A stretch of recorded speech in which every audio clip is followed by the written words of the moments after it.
Garrett Wade Morrison stood in the fluorescent wash of his garage right hand, hovering over the master switch that would kill the lights and end another year. December 31st, 8:15 p.m. Snow fell outside in thick curtains, muffling Pinewood Ridge under white silence. The kind of quiet that made a man think too much about the past 7 years, about the choices that had brought him from MIT to this two-bay garage in a Vermont town where everyone knew his daughter's name, but nobody asked about the engineering degree gathering dust in his desk drawer. The phone erupted. Not his cell, that ancient thing, barely held a charge anymore, but the landline mounted to the wall beside his pegboard of perfectly organized wrenches. Garrett frowned at the unfamiliar Boston area code glowing on the caller ID. 7 years since anyone from that world had reached out, 7 years since the lawyers from Stellar Automotive had threatened to bury him in litigation for daring to suggest that profit shouldn't outweigh human lives. His hand moved toward the receiver, then stopped.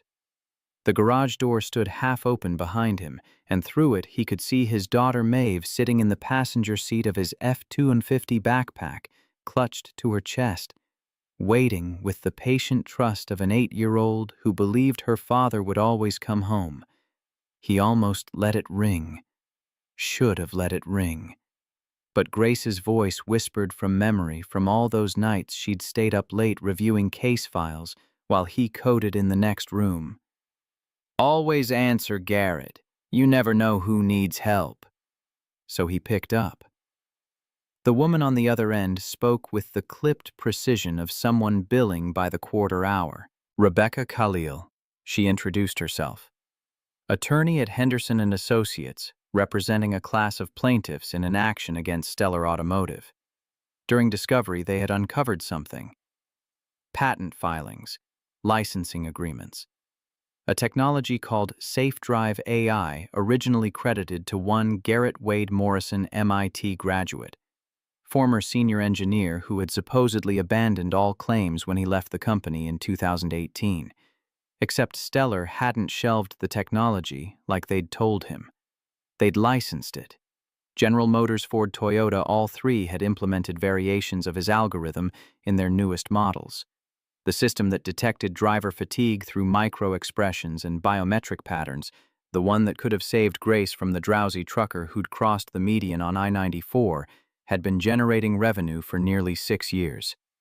Khalil's preliminary calculations suggested he was owed approximately $3.7 million in unpaid royalties.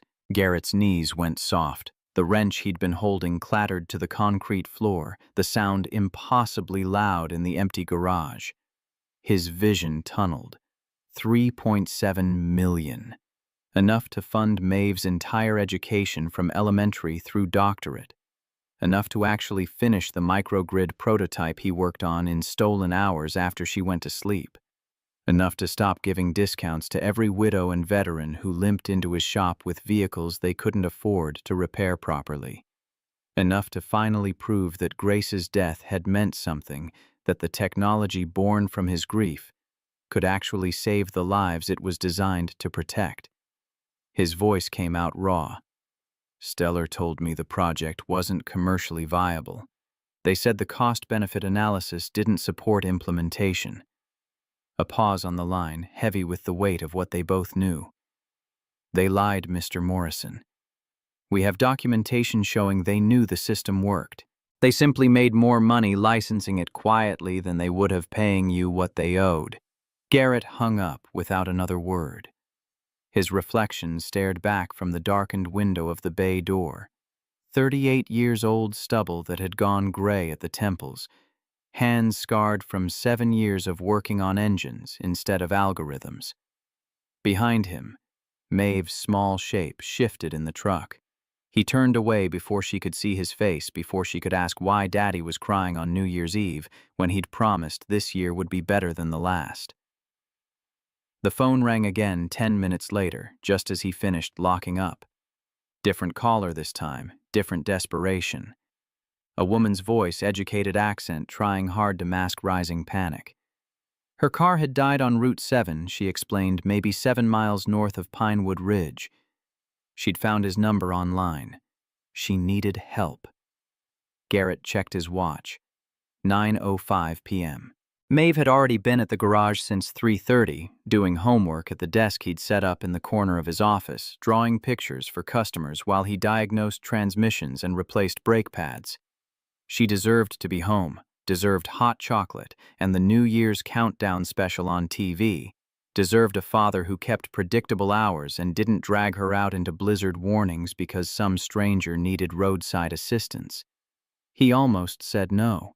The refusal formed on his tongue, professional and apologetic. But something in the woman's voice caught him. Not entitlement, not the demanding tone of wealth expecting service. Fear.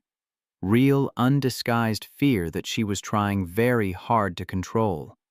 He recognized it because he'd lived. It had felt it rising in his throat the night he'd called 911 from the hospital parking lot, while nurses worked on Grace's broken body in a trauma bay he wasn't allowed to enter. Maeve appeared in the doorway of the office already wearing her puffy purple coat, the one with the constellation pattern that glowed in the dark. Her brown hair escaped from beneath a knit cap Grace had made 3 winters before she died, back when the future had seemed like something you could plan for, instead of something that happened to you while you were busy making other arrangements. "Daddy, is that someone who needs help?" Garrett looked down at his daughter at the way she clutched her copy of A Wrinkle in Time under one arm, ready for another adventure. Grace had always said Maeve understood things beyond her years had been forced to understand them, because grief doesn't wait until you're old enough to process it properly. The girl knew what it meant to need help, to be stranded, to pray that someone would answer when you called into the darkness. "Yeah, baby. Their car broke down in the snow. Then we should help them, right?" That's what Mommy always said. We help people even when it's hard. Especially when it's hard. Grace's philosophy delivered through their daughter's voice, hitting him exactly where he was most vulnerable. Garrett closed his eyes, saw again the itemized bill from Grace's funeral, the one he'd paid in installments over 18 months. Because MIT degrees and Detroit engineering salaries don't prepare you for sudden widowhood at 31. The cemetery plot overlooking the ridge where he took Maeve every Sunday to leave flowers and tell Mommy about school and friends and all the small victories of growing up without her. He made the call back, told the stranded woman he'd be there in 20 minutes, and tried not to calculate how many emergency calls he'd answered in 7 years that cut into family time, into the finite reservoir of moments he'd have with Maeve before she grew up and left for college and built a life that didn't revolve around her father's small-town garage. The F-250 rumbled through Pinewood Ridge's empty streets, past Betty's Diner, where the regulars gathered for their nightly poker game, past the VFW hall strung with lights that spelled out Happy New Year in bulbs, half of which had burned out in October. Maeve sat beside him, reading by flashlight lips, moving silently over words like tesseract and dimension. And Garrett felt the familiar ache of knowing she was too smart for this town, too brilliant to spend her childhood in a place where the library had 3,000 books and ambition meant managing the hardware store instead of working there. The radio crackled with weather warnings. Blizzard conditions expected from 10 p.m. through January 3rd, 18 to 24 inches of accumulation, winds gusting to 40 miles per hour. Travel not recommended. Interstate 89 would close by midnight, Route 7 shortly after. Anyone caught out in this would be stuck for days, maybe longer, if the town lost power like it did every major storm. Route 7 stretched dark and empty ahead, snow already building in drifts across the asphalt. Garrett's headlights caught the Mercedes' first sleek black shape, hunched on the shoulder like an injured animal, hazard lights blinking weakly through the white curtain. $160,000 of German engineering rendered useless by Vermont weather and the fundamental laws of thermodynamics. He pulled the truck alongside and told Maeve to stay put with the heater running. The woman standing beside the Mercedes looked like she'd stepped out of a magazine spread about successful people who had their lives together. Burberry coat that probably cost more than his truck designer jeans heels that had no business on a country road in a snowstorm. Blonde hair pulled back in a style that was coming undone in the wind. Makeup smudged around eyes that tracked his approach with the wary assessment of someone used to evaluating threats. Early 40s, Garrett guessed, with the kind of beauty that came from expensive maintenance and genetic luck currently undermined by obvious exhaustion and poorly concealed panic. Her phone was out, held up like a talisman against the darkness, searching for signal that didn't exist this far from town. She turned as he approached, and Garrett saw the exact moment she clocked him. Work boots, Carhartt jacket worn thin at the elbows, grease under his fingernails that never quite washed clean, no matter how hard he scrubbed. He watched her face calculate. Could she trust this stranger? Did she have any choice? "Need a hand, ma'am?" The obvious question delivered in his Maine accent that 7 years in Vermont hadn't softened. Her shoulders dropped a fraction of an inch, tension releasing just enough to let words through. "My car died, completely. I was driving back to Boston from Burlington, and it just stopped." Garrett moved past her to the Mercedes, popped the hood with the confidence of someone who'd diagnosed 1,000 failing engines. Snow had already accumulated on the intake manifold, ice forming in places that should never see moisture. He touched components with practiced efficiency. Alternator frozen solid fuel lines probably crystallized, and the ECM housing was cold enough to tell him that particular computer had given up trying to keep this machine alive in conditions it was never designed to handle. Luxury vehicles and New England winters made poor companions. The Germans built beautiful cars, but they built them for autobahns and temperate climates, not for rural America where salt ate metal and cold murdered electronics. He straightened, met her eyes over the open hood. "Alternator's frozen. Your ECM engine control module, basically the brain, is fried, and your fuel injection system has ice in the lines." She waited, arms wrapped around herself, shivering. "Can you fix it?" "Eventually. Need parts from the Mercedes dealership in Burlington, which won't open until after New Year's. Installation takes 6 to 8 hours once I have everything." He gestured at the falling snow. "And there's a blizzard coming. Roads'll be closed by morning. Nothing's getting through for at least 3 days." Her face went through several expressions in quick succession. Disbelief, anger, resignation. Then a flash of something that looked like barely controlled desperation. Her hand moved to her wrist, touched an expensive watch with the automatic gesture of someone seeking comfort from a familiar object. "I have a meeting on January 3rd, in Boston. I have to be there." Garrett heard the emphasis, the weight she put on "have to," and recognized the tone of someone whose entire identity was wrapped up in being needed, in being essential, in never missing a commitment. He'd known people like that in Detroit, had been one of them before Grace's death, taught him that the world kept turning even when you stopped showing up. "Can't control the weather, ma'am. Even if I fix your car tonight, you're not driving in this. Interstate's closing. You'd be lucky to make it 10 miles before sliding into a ditch." Movement from his truck caught his eye. Maeve's face pressed against the passenger window, breath fogging the glass. She waved at him with the mittens Grace had knit, the mismatched ones with the star pattern that his daughter refused to replace despite outgrowing them 2 years ago.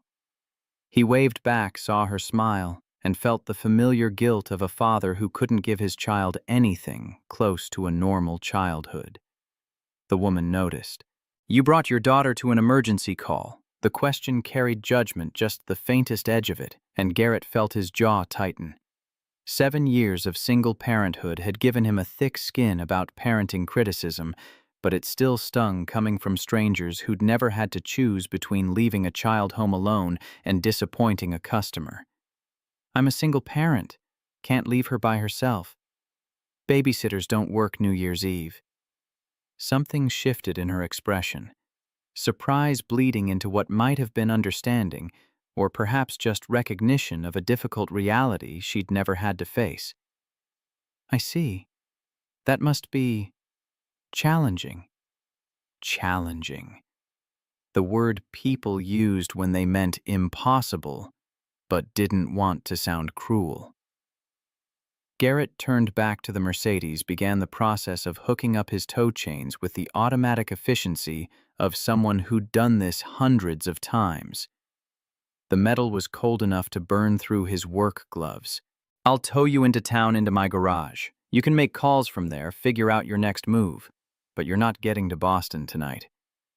"Where's the nearest hotel?" "Pinewood Inn. Probably fully booked New Year's tourists who got trapped by the storm warnings." He secured the last chain, gave it a testing pull. "But you can try." She pulled out her phone again, stared at the no-service icon, and Garrett watched her face cycle through frustration before landing on a kind of exhausted acceptance. He dug his own phone from his pocket, iPhone 7 with a cracked screen that Maeve had decorated with star stickers, and handed it over. Watched her perfectly manicured nails navigate the obsolete interface, wondering what kind of emergency could make a woman drive through Vermont in a snowstorm on New Year's Eve alone, without anyone to call for help besides a tow truck listed on Google. The conversation with the inn was brief. He didn't need to hear both sides to know the answer from the way her shoulders slumped. "They're full." Garrett made a decision he suspected he'd regret by morning. "I have a small apartment above my garage. It's not fancy, used to be my workshop, but it's warm and clean. You can stay there tonight, sort things out tomorrow." She stared at him like he'd suggested something inappropriate. "Why would you help me? You don't know me." Fair question. Garrett didn't have a good answer except the truth, which was that Grace had raised him to believe in helping people even when it was inconvenient, and Maeve was watching from the truck, learning by example what kind of man her father chose to be. Maeve's voice carried through the cracked window high and clear in the winter silence. "Because it's New Year's Eve, fresh starts, and you need help." The woman's expression softened, just fractionally looking at the small bundled shape in the truck. Garrett saw her reassess the situation. Father and daughter emergency call on New Year's Eve, offering shelter to a stranded stranger. Not a threat. Just people trying to do the right thing in a world that didn't always make it easy. "I'm Victoria." She offered her hand formal, even standing in 4 inches of snow on a dark highway. "Victoria Hayes." "Garrett Morrison, and that's Maeve." Her handshake was firm, businesslike, the grip of someone used to boardrooms and negotiations. Garrett's hand swallowed hers calloused palm against smooth skin, and he felt the contrast between their worlds in that brief contact. She let go quickly, stepped back, wrapped her arms around herself again against the cold. The drive back to Pinewood Ridge took 20 minutes through deteriorating conditions. Victoria sat in the middle of the bench seat because Maeve refused to give up her window position, and Garrett was acutely aware of her presence in his peripheral vision, the way she tensed every time the truck slid slightly on black ice, the way her hand kept moving to check her dead phone, the scent of her perfume cutting through the truck's usual smell of coffee and dog. They didn't have a dog, but the previous owner had, and some ghosts never left. Maeve talked. His daughter had inherited Grace's gift for conversation, the lawyer's ability to ask questions that got to the heart of things without seeming invasive. "What's your name, Victoria?" "That's pretty like a queen." "What do you do?" "I run a medical technology company. We make computers that help doctors diagnose diseases earlier. That's so cool." "Daddy makes computers too well. He used to, now he fixes cars, but he's really, really smart. He went to MIT. "Maeve," Garrett kept his eyes on the road, voice carrying gentle warning. "Don't bother Ms. Hayes." "She's not bothering me." Victoria's voice held surprise, as if she'd forgotten that conversations could happen without agenda. "It's refreshing. Honesty." Through the rearview mirror, Garrett studied her face in profile.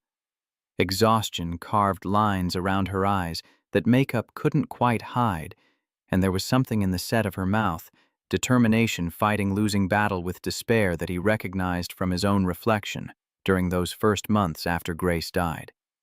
Victoria Hayes was holding on by fingernails, and whatever waited for her in Boston on January 3rd had the power to break her grip entirely. Pinewood Ridge materialized through the snow like a vision from a Christmas card someone had left out too long. Main Street's string lights swayed in the wind, half the bulbs dark, spelling out Ha, Y, New, Ye, Are in flickering promise.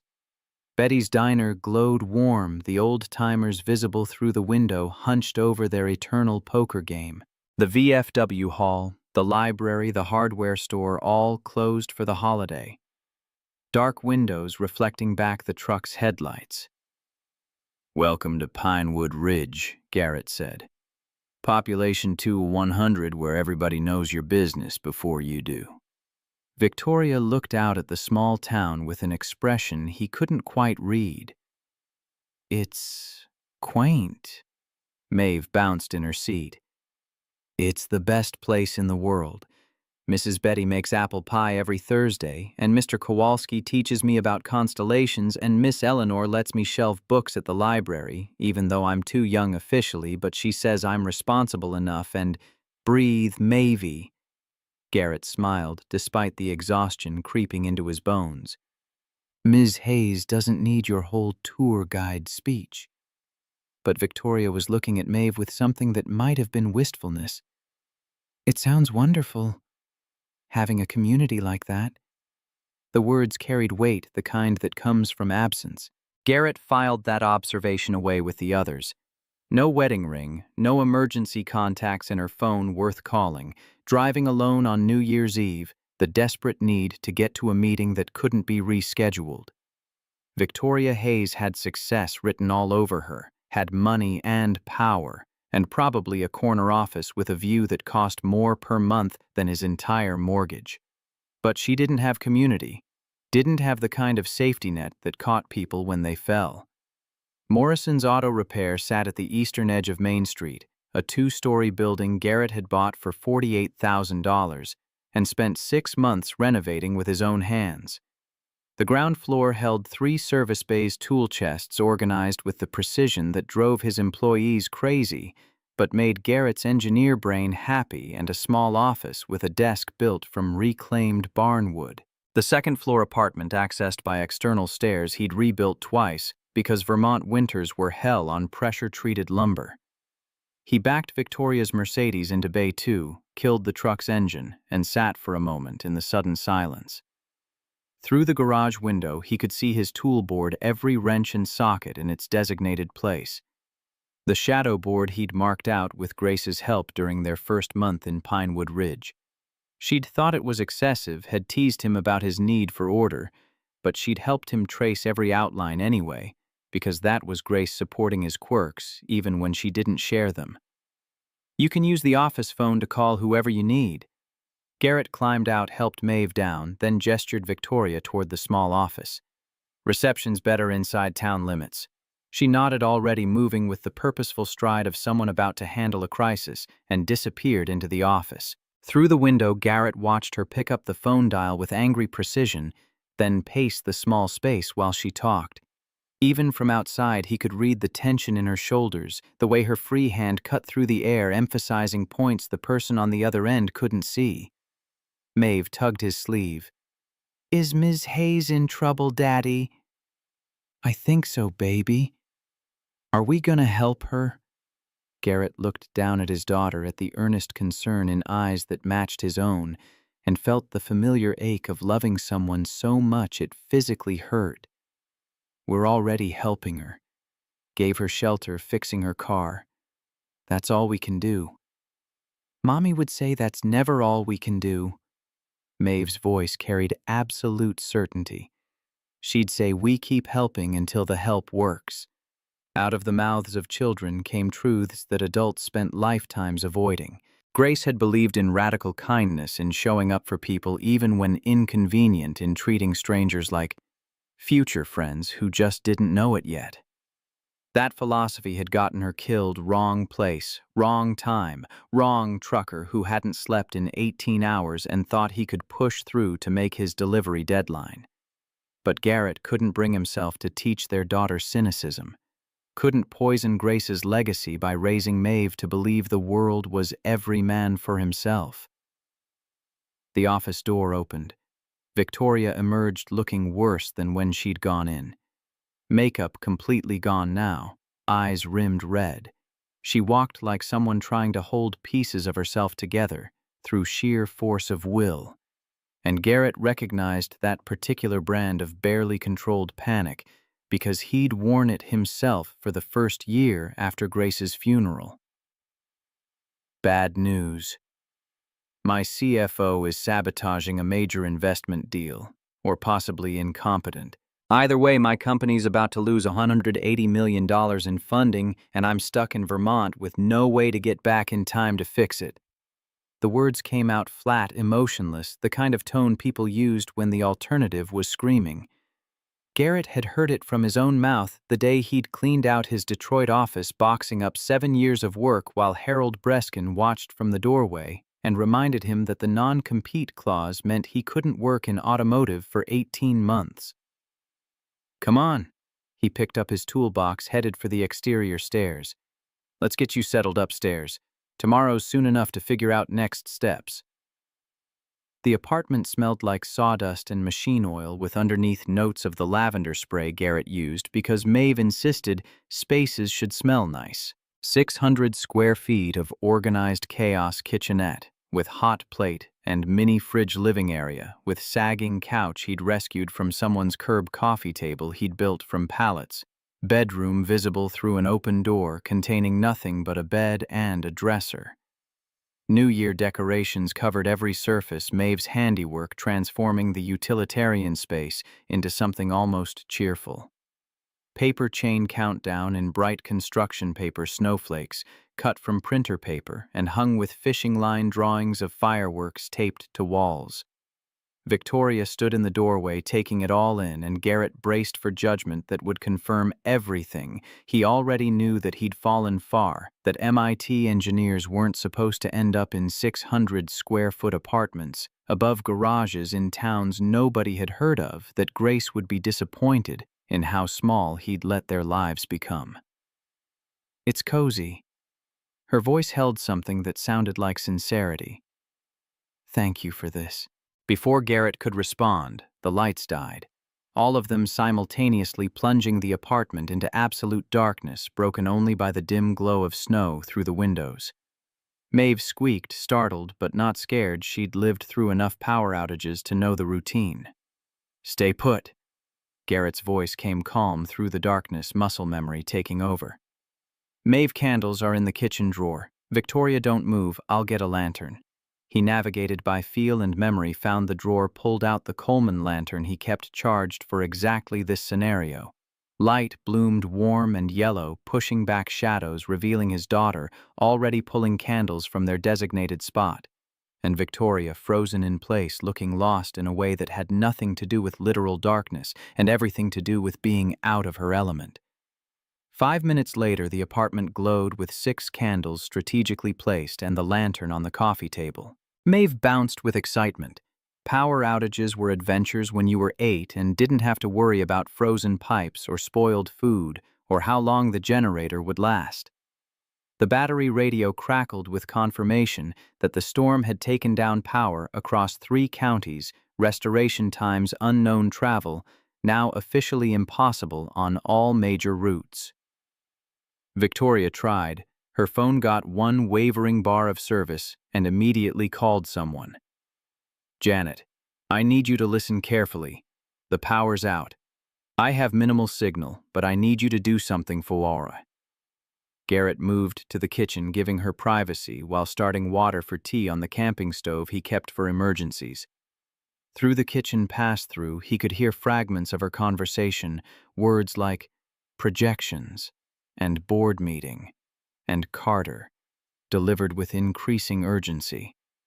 Watched her pace the small space like a caged animal. Watched her composure crack a little more with each sentence. When she hung up, her hands were shaking.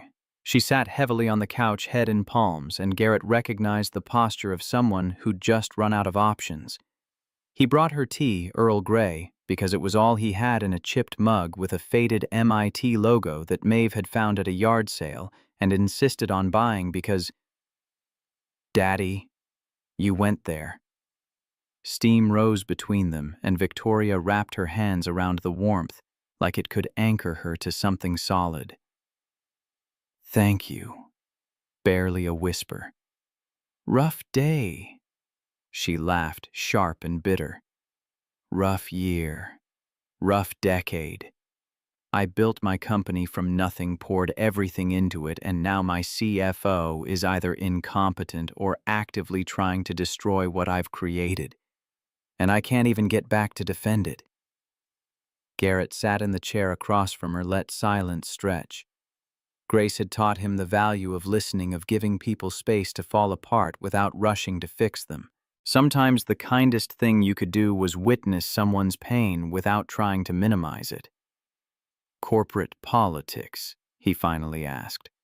"Worse. Betrayal." Victoria looked up, and in the candlelight, her face seemed younger, more vulnerable.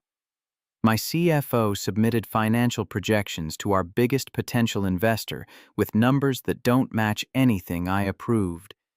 Either he's trying to tank the deal or he's lost his mind. Either way, the board is panicking, the investor is reconsidering, and I'm stuck here while everything I've worked for collapses." The story had a familiar shape. Garrett had lived his own version in Detroit, had watched people he'd trusted use his work for ends he'd never approved, had felt the helpless rage of being sidelined from decisions that should have been his to make. "I know something about having work stolen." The words came out before he could stop them. "My last company took a safety system I designed, patented it under corporate ownership, then shelved it because implementation was too expensive. Then my wife died in exactly the kind of accident that system was designed to prevent." Victoria's eyes widened. "That's horrific." "That's business, at least according to the lawyers who explained why I didn't have a case." Garrett stood moved to the window where snow was already drifting against the glass. "Sometimes the people we trust to do the right thing choose profit instead. And we're left picking up pieces."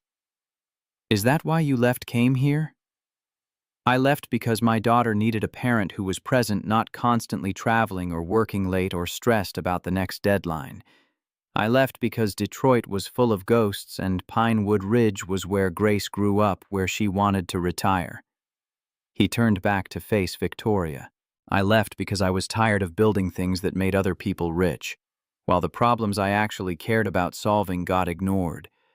Maeve appeared from the bedroom wearing her glow-in-the-dark pajamas, carrying her stuffed rabbit that had been Grace's when she was small.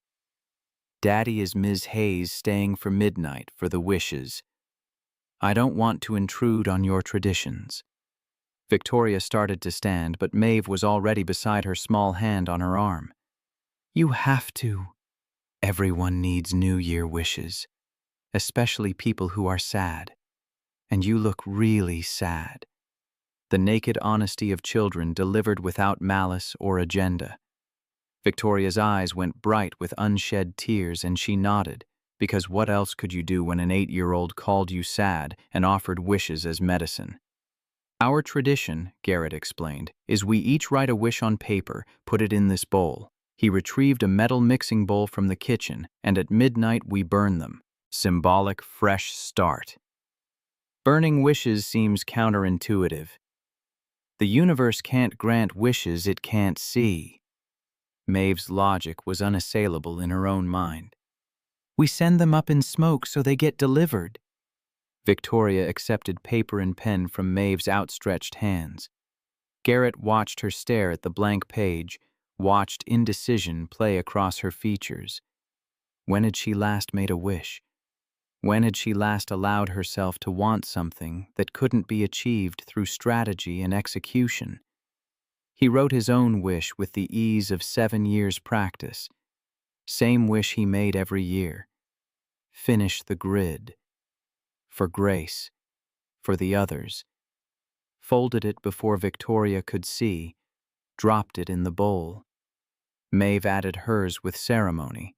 Then both of them waited, while Victoria's pen hovered, trembled, finally moved across paper. She folded it quickly, protective, added it to the bowl without meeting their eyes. The clock on the wall read 11, 47. 13 minutes until a new year began, whether they were ready or not.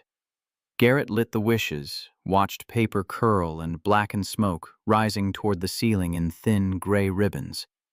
Maeve pressed against his side, warm and solid and alive, everything that mattered in his world condensed into 72 pounds of fierce love and innocent hope.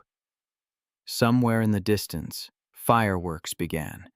The volunteer fire department's annual display muffled by snow, but still visible as flashes of color through the window. Maeve counted down the final seconds with the enthusiasm of someone who believed midnight held magic. And when she reached 0, she threw her arms around both adults, simultaneously pulling them into an impromptu hug that Victoria accepted with obvious discomfort that gradually softened into something like gratitude. After Maeve went to bed, Garrett found Victoria standing by the workshop corner, looking at the tarp-covered table he used for his real work, the work that mattered. She'd pulled back a corner, revealed blueprints and schematics that clearly didn't belong in a small-town mechanic's garage. "What is this?" Garrett considered lying, considered pulling the tarp back and changing the subject. But something in Victoria's face, genuine curiosity mixing with the kind of hunger that came from recognizing your own obsessions in someone else, made him honest. Distributed power system for rural hospitals. Combination of solar, wind, and battery storage with an intelligent grid management AI. Could keep a small hospital running for 72 hours without external power at about 1/10 the cost of traditional generators. She moved closer fingers, tracing the technical drawings with the confidence of someone who could read schematics. "This is sophisticated. Why are you building it in a garage? Because no hospital system will invest in technology from a mechanic without credentials they respect. Because I don't have funding for prototypes or regulatory testing. Because I work on it at night after Maeve goes to sleep, and it's been 6 years and I'm maybe halfway to something I could actually demonstrate." He heard the bitterness in his own voice, tried to soften it. After Grace died in a hospital that lost power during a thunderstorm after their generator failed and her monitoring equipment went dark for the 3 minutes it took to die, I decided to build something that would make sure it never happened to anyone else. Victoria's hand stilled on the blueprints. When she looked up, her eyes held the sheen of tears. "My father died of pancreatic cancer. Misdiagnosed for 6 months because the rural hospital he went to didn't have proper diagnostic equipment, didn't have access to the kind of AI screening that could have caught it early. That's why I built Hayes Biotech, to make sure advanced diagnostics weren't just for wealthy people in major cities." In the candlelight in the small apartment above his garage, while snow buried Pinewood Ridge under 2 feet of silence, Garrett Wade Morrison looked at Victoria Louise Hayes and saw something he hadn't expected to find in a stranded stranger. Recognition. Kinship. The particular brand of grief that came from losing people to systems that prioritized profit over prevention, to bureaucracies that let convenience override compassion. "We're both building monuments to dead people we loved." The observation hurt to speak aloud. "Or we're trying to make their deaths mean something." Victoria's voice was steady now, grounded in purpose. "Which is more than most people manage." She told him about her company, then about AI diagnostic systems that could identify cancers 6 months earlier than human radiologists, about clinical trials showing 40% improvement in early detection rates, about the $180 million investment that would let them scale to rural hospitals across the country. Told him about David Carter, her CFO, who had somehow submitted projections to James Wright that were 40% inflated numbers that would collapse under scrutiny and tank the entire deal. About the board meeting scheduled for January 3rd that she couldn't attend because Vermont weather and German engineering conspired to keep her here. Garrett listened and calculated, his engineer's mind automatically analyzing the problem from angles she couldn't see because she was too close to it. When she finished, when her voice finally ran down into exhausted silence, he asked the question that mattered. Do you think Carter made a mistake, or is this deliberate? Victoria's jaw tightened. I don't know, but I'm going to find out. Her phone buzzed message arriving through the uncertain signal. She read it, face going pale in the candlelight, and Garrett knew before she spoke that the bad news had found new depths. Carter's calling an emergency board meeting, January 3rd, 1 p.m. He's moving to have me removed as CEO, claiming the projection discrepancies show I'm not fit to lead. Her laugh was hollow. He's orchestrating a coup while I'm stuck here, and there's nothing I can do to stop it. The wind howled outside, rattling windows, confirming what they both knew: she wasn't going anywhere for at least 48 hours. Maybe longer if the storm did what the forecasters predicted. Victoria Hayes would miss her own trial, would lose the company she'd built, would watch from 200 miles away while David Carter dismantled everything she'd created. Unless someone helped her fight from here. Garrett pulled out his laptop, the good one he kept for his grid work, not the ancient desktop he used for garage billing. I used to do forensic analysis at Stellar. When employees tried to steal IP, I was the one who tracked digital fingerprints and proved malfeasance. He met her eyes across the coffee table. If Carter altered those projections, there'll be evidence in the metadata. Timestamps, revision histories, access logs. Let me look. Victoria stared at him like he'd offered something impossible. Why would you help me? You barely know me. Garrett thought about that phone call from Rebecca Khalil, about $3.7 million in stolen royalties, about 7 years of watching companies prioritize quarterly earnings over human costs. Thought about Grace in her hospital bed, making him promise to teach Maeve that helping people mattered more than helping yourself. Because I know what it's like to be betrayed by someone you trusted. And because my daughter's watching, learning what kind of man her father chooses to be when someone needs help. He opened the laptop, gestured for her to sit beside him. Now give me your login credentials and let's find out what David Carter's been doing when you weren't looking. They worked through the night while Maeve slept and snow-buried Pinewood Ridge, and the new year arrived with all its uncertain promises. Worked until Victoria's head drooped against his shoulder, and Garrett realized that somewhere in the small hours the stranger he'd rescued had become someone worth saving. Morning broke over Pinewood Ridge with the pale light of January 1st filtering through clouds that promised more snow. Garrett woke on the couch with a crick in his neck, and Victoria's laptop still balanced on his knees, screen dark now. Battery drained sometime in the small hours after they'd finally found what they were looking for. The apartment was silent except for Maeve's soft breathing from the bedroom and the wind still rattling the windows with determined fury. Victoria sat at the kitchenette table, already awake, staring at her phone like she could will it to show something other than the single bar of signal that flickered in and out of existence. She'd changed into the spare clothes he'd offered, one of Grace's old MIT sweatshirts that she'd kept here, jeans that were slightly too long. Without makeup, hair loose around her shoulders, she looked younger and more vulnerable, less like the CEO who commanded boardrooms, and more like someone who'd spent the night discovering that the people you trusted most were often the ones who stabbed deepest. Garrett stood joints protesting. 38 felt a lot older than it should when you'd been hunched over a laptop until 4 a.m. Coffee. God, yes. He moved through the morning routine on autopilot, filled the kettle from the bottled water, set it on the camping stove, measure grounds into the French press Grace had insisted on buying because she said life was too short for bad coffee. The familiar actions grounded him, while his mind chewed on what they'd uncovered in the digital debris of Victoria's company files. David Carter had been busy.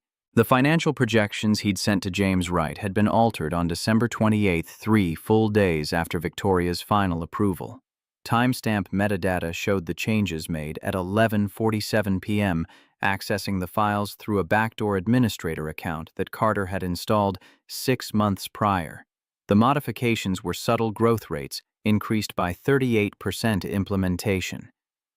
Timelines accelerated by 4 months, ROI calculations massaged until they painted a picture of returns that no realistic business model could sustain. Numbers designed to look impressive in a pitch deck and disastrous under scrutiny. But that was just the surface. Digging deeper through access logs and email archives that Victoria's credentials unlocked, Garrett had found a pattern. Carter had been meeting with executives from MedTech Solutions, Hayes Biotech's primary competitor, since August. Dinners in Boston, golf outings in the Berkshires, a weekend in Martha's Vineyard, all carefully kept off official calendars paid for through a consulting LLC that Carter had incorporated in Delaware 3 months before the first meeting. He's setting up a soft landing. Victoria's voice cut through the silence, and Garrett turned to find her standing in the kitchen doorway. If the right deal collapses, Hayes Biotech's valuation crashes. MedTech can acquire us cheap. Carter negotiates his own package as part of the deal, probably C-suite position, stock options, golden parachute. Classic corporate raid. Garrett poured coffee, handed her a mug. Can you prove it to the board? With what we found last night. Maybe, if I can get back to Boston in time to present it. She wrapped both hands around the ceramic warmth, stared into the black liquid like it held answers. But Carter's already poisoned the well. He's been calling board members individually, spinning this narrative that I'm reckless, that my judgment is compromised, that he's the responsible adult trying to save the company from my ambition. How many votes does he have? At least 3 solid. Robert Richardson, he's board chairman. Old money never liked that a woman in her 30s built something he couldn't buy his way into. Margaret Westfield, from Pharma Conservative as they come, thinks I move too fast. Dennis Pack, venture capital guy who probably has his own deal with MedTech. She set down the mug, pressed palms against her eyes. I need 5 votes to survive. Wright's vote is swing, and right now he thinks I'm either incompetent or complicit in fraud. Outside, a snowplow rumbled past the scrape of its blade against asphalt, harsh and metallic. Garrett moved to the window, watched it clear Main Street in slow passes. Emergency vehicles, only the radio had said. Everything else stayed buried until the storm passed completely. What time's the meeting? 1 p.m. January 3rd, 49 hours from now. Garrett did the math. Even if he could get her car fixed, unlikely without parts from Burlington, even if the roads cleared, the interstate wouldn't open until late on the 2nd. At earliest, she'd have maybe 6 hours to drive 200 miles, prepare her defense, and face a board that Carter had spent days preparing to vote against her. You need a better strategy than showing up breathless with evidence they'll say you fabricated in desperation. Victoria's laugh was bitter. I need a miracle. Those are in short supply. Maeve emerged from the bedroom, rumpled and confused by finding 2 adults already awake. Is it morning? Did Santa come? Oh wait, that was yesterday. She blinked at Victoria. You're still here. Does that mean you're staying for New Year's Day breakfast? Daddy makes the best pancakes. The shift in Victoria's expression was subtle, but Garrett caught it. The corporate mask slipping for a moment to reveal something softer underneath. I'd love pancakes. They ate in the pale morning light, Maeve chattering about her resolutions. Learn cursive, read all of Narnia, build a better volcano for science fair, while Victoria picked at her food with the distraction of someone whose mind was 200 miles away, fighting battles she couldn't reach. Garrett watched her drift and recognized the particular hell of helplessness of knowing exactly what needed to be done, but being unable to do it. After breakfast, while Maeve disappeared into her room to draw, Victoria made calls on Garrett's landline. He gave her privacy, went downstairs to check the Mercedes, but he could hear fragments through the floor. Her assistant Janet first getting updates that made Victoria's voice sharper with each exchange. Then someone named Elena Rodriguez, apparently the chief medical officer, one of the board members Victoria counted as ally. That conversation lasted 30 minutes and involved a lot of technical discussion about clinical trial data and FDA approval timelines that went over Garrett's head. When Victoria came down to the garage an hour later, she looked like she'd aged a year in 60 minutes. Elena will support me, but she says Richardson's been working the neutral members hard. Claims he has some kind of character evidence that I'm not fit to lead. Won't say what it is, just hints darkly about judgment and priorities. She leaned against the Mercedes, arms crossed. And Wright won't return my calls. His assistant says he's considering his options. Garrett straightened from where he'd been examining the fuel system. You need to flip Wright before the meeting. He's the fulcrum. Get him on your side, the neutral members follow. And how do I do that from here? You make him come to you. Victoria's eyebrow arched. The man's about to invest $180 million based on information he now thinks is fraudulent. Why would he drive to Vermont in a blizzard to talk to the CEO he's losing faith in? Because you're going to offer him something Carter can't. Not just a business deal, but a vision that makes him want to be part of something bigger than returns on investment. Garrett grabbed a shop rag, wiped grease from his hands. You said your father died because a rural hospital didn't have proper diagnostic equipment. You built your company to fix that. But that's not what you've been selling to Wright, is it? Victoria's silence was answer enough. Garrett pressed on momentum building as the shape of the strategy clarified in his mind. You've been selling him on market penetration and scalability and revenue projections.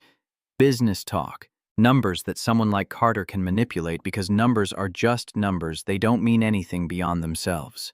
He gestured at the workshop corner upstairs at the microgrid blueprints Victoria had examined last night. But purpose mission technology that saves lives because saving lives matters more than quarterly earnings. That's harder to fake. That's the kind of investment that makes a man's legacy, not just his portfolio. You want me to pivot an entire $180 million pitch to mission-driven development in, she checked her watch, less than 48 hours with no access to my team or my data or my, you want to save your company or not? The bluntness landed hard. Victoria flinched, then straightened, and Garrett saw the steel reassert itself in her spine. This was the woman who'd built a biotech company from nothing, who'd gone head-to-head with venture capitalists and pharmaceutical giants and carved out space in an industry that didn't make room for outsiders easily. She just needed to remember that strength. Tell me what you're thinking. They went back upstairs where Garrett's laptop waited, battery recharged, and he pulled up the files he'd been examining before dawn while Victoria dozed against his shoulder. MedTech Solutions, public filings, press releases, partnership announcements. A company built on acquisition and consolidation, on buying innovation, rather than creating it on squeezing margins and cutting costs until what remained was profitable but soulless. Wright spent 30 years in venture capital. He's made billions backing the right companies at the right time. But look at his recent investments. All safe plays, established markets, incremental improvements to existing technologies. Garrett pulled up Wright's portfolio. He's getting older, thinking about legacy. What does he want to be remembered for, making rich people richer? Or fundamentally changing how healthcare works for the people who need it most? Victoria leaned over his shoulder, studying the screen. She smelled like his shampoo and Grace's clothes and determination. So, I appeal to his ego. Make him see that backing Hayes Biotech isn't just business, it's history. More than that, you show him a roadmap for how medical technology can actually serve rural America, not just coastal cities. You make him understand that Carter's pushing a medtech acquisition because medtech only cares about markets with density and purchasing power. They'll gut your rural programs the moment the ink dries. And you know this how? Garrett pulled up another file, this one from his own research into hospital technology procurement. Because I've been studying rural healthcare infrastructure for 6 years. Because every company that claims to care about underserved populations abandons them the moment the profit margins don't justify the effort. Because Grace died in a hospital that lost power, and I've made it my business to understand why places like that never get the investment they need. Something shifted in Victoria's face calculation, mixing with growing excitement. She pulled out her phone signal, holding steady for the moment, and started typing notes rapid fire. If I can get Wright to see Hayes Biotech as the vehicle for actually solving rural healthcare access, if I can show him that Carter's projections were designed to make us look like a traditional acquisition target when what we really are is a platform for systematic change, then you're not just defending yourself against Carter's coup. You're offering Wright something he can't get from MedTech or any other established player. You're offering him purpose. I need to call him. Now. Victoria was already dialing, pacing the small apartment with the restless energy of someone who'd found solid ground after hours of drowning. James. It's Victoria Hayes. I know you've been avoiding my calls and I understand why, but I need 1 hour of your time before the board meeting. In person. No, not Boston. Vermont. Pinewood Ridge. I'll explain everything when you get here. But if you're serious about transforming healthcare rather than just investing in it, you need to hear what I have to say. Tomorrow, January 2nd. Any time after noon when the interstate reopens. Yes, I'm serious. 200 miles in winter. If you're not willing to drive that far to hear the truth, then maybe you're not the kind of investor Hayes Biotech needs anyway. She ended the call and turned to Garrett with something like triumph lighting her features. He's coming, 2 p.m. tomorrow, said I have 1 hour to convince him not to pull out entirely. Then we better make sure you're ready. They worked through the day while snow continued falling, and Maeve built elaborate structures with blocks in the corner, and the radio updated them on road conditions that remained impassable. Victoria outlined her pitch while Garrett poked holes in it. Challenged assumptions forced her to defend claims with evidence rather than corporate speak. He pushed her harder than necessary, maybe, but he'd sat through enough stellar presentations to know that passion without precision just sounded desperate. You keep saying equitable access like it's a magic phrase. What does that actually mean in practice? Victoria's jaw tightened with frustration. It means rural hospitals get the same diagnostic tools as Mass General. How those hospitals have 10-person IT departments and budgets measured in thousands, not millions. Your AI requires cloud infrastructure, regular updates, integration with existing systems. Who pays for that ongoing cost? How do you make it sustainable without external subsidies? We build in tiered pricing, subsidize rural implementations with revenue from urban centers, which means urban hospitals pay more to support rural ones. How do you sell that to urban hospital administrators who only care about their own bottom line? Victoria's hands clenched into fists. She was 3 seconds from telling him to back off when understanding flickered across her face. You're doing this on purpose, playing devil's advocate. Wright will ask these questions. Carter will have primed him to ask them. You need answers that are more than idealistic, wishful thinking. Garrett softened his tone slightly. I believe in what you're trying to do, but belief doesn't survive contact with skeptical investors unless it's armored with practical implementation. They kept going. Hours blurred together. Coffee turned cold in mugs. Maeve ate lunch and entertained herself and eventually curled up on the couch for a nap, while 2 adults hammered out the shape of an argument that might save a company, or might just be elaborate fantasy. Somewhere around 3 p.m., Victoria's phone rang with a call from Elena Rodriguez. Victoria, we have a problem. Carter just sent another email to the board. He's claiming you've been unreachable for 48 hours, that you're hiding from accountability, that your absence proves you're not capable of crisis leadership. Elena's voice carried through the speaker, sharp with concern. Richardson's using it as ammunition.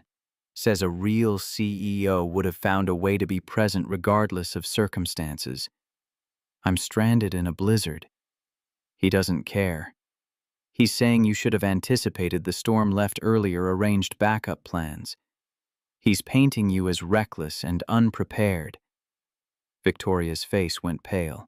Garrett watched her composure crack, watched the doubt seep in through fissures that Carter's calculated attacks had created. This was how they broke you, not with dramatic confrontations, but with steady erosion of confidence, with reframing every circumstance as evidence of your inadequacy. "Elena, tell Richardson that I'll be at the board meeting. Tell him I'll have answers for every question, evidence for every claim, and when this is over, David Carter will be looking for a lawyer instead of a C-suite position." She hung up without waiting for response, turned to Garrett with eyes that were bright and hard and barely holding back tears. "I can't do this. I can't salvage a company from 200 miles away while my CFO systematically destroys my reputation with an audience I can't reach." Maeve stirred on the couch, disturbed by raised voices. Garrett moved to Victoria, put a hand on her shoulder, felt the tension vibrating through her like current through wire. "Yes, you can. Because you've spent the last 6 hours building an argument that doesn't just defend you, it redefines the entire conversation. Carter wants to make this about competence and projections. You're going to make it about vision and values. And when Wright hears what you have to say tomorrow, when he understands that you're offering him a chance to be part of something that actually matters, Carter's coup stops being viable. And if Wright doesn't buy it, if he's already decided MedTech is the safer bet," Garrett had no answer for that except the truth, "then you lose. But you lose fighting for something worth fighting for, which is more than most people manage."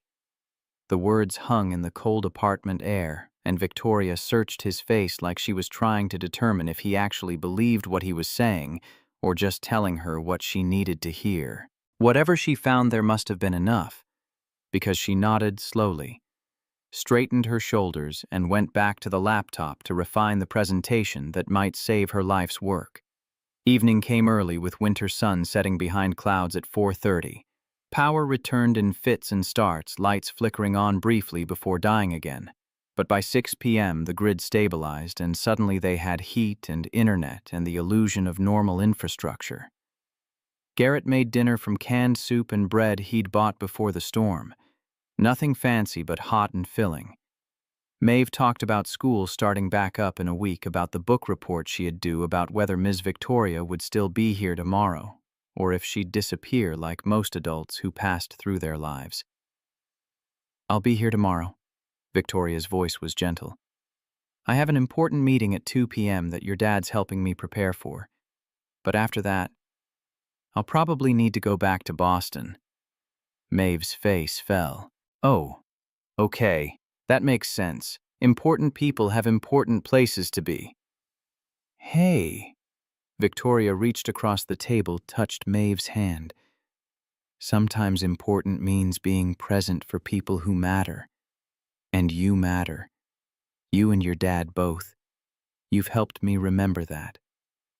It was the most personal thing Victoria had said since arriving, the first crack in her professional armor that revealed something human underneath. Maeve beamed, and Garrett felt something shift in his chest, some ice he'd been carrying since Grace died warming just slightly in the presence of someone who saw them as people rather than obligations. After dinner, Maeve insisted on teaching Victoria how to play the card game she'd invented, rules that made no sense and changed every round but somehow remained internally consistent in an 8-year-old's logic. They played until bedtime, and when Garrett tucked his daughter in, she whispered a question against his shoulder. "Do you like Ms. Victoria, Daddy?" Loaded question. Dangerous question. "She's a nice person who needed help." "That's not what I asked." Maeve's eyes were Grace's eyes, seeing through his evasions to the truth he wasn't ready to examine. "I think she's lonely, like you're lonely. I think maybe you could be lonely together, and then neither of you would be lonely anymore." Out of the mouths of children came observations that adults spent therapy sessions avoiding. Garrett kissed her forehead, told her to sleep well, and retreated before she could ask follow-up questions he definitely couldn't answer. Victoria had commandeered the couch laptop open, working through slide decks that she'd built from templates and passion and desperation. Garrett brought her tea and sat in the chair he'd occupied the night before, watching her work with the focused intensity of someone who knew this was her last chance to get it right. "Can I ask you something?" Her voice came without looking up from the screen. "Sure." "Why are you helping me?" "Really? We're strangers. You have your own life, your daughter, this business. You don't owe me anything, but you've spent 2 days basically putting your life on hold to fix my problems." "Why?" Garrett considered deflecting, offering easy answers about basic human decency and helping people in need.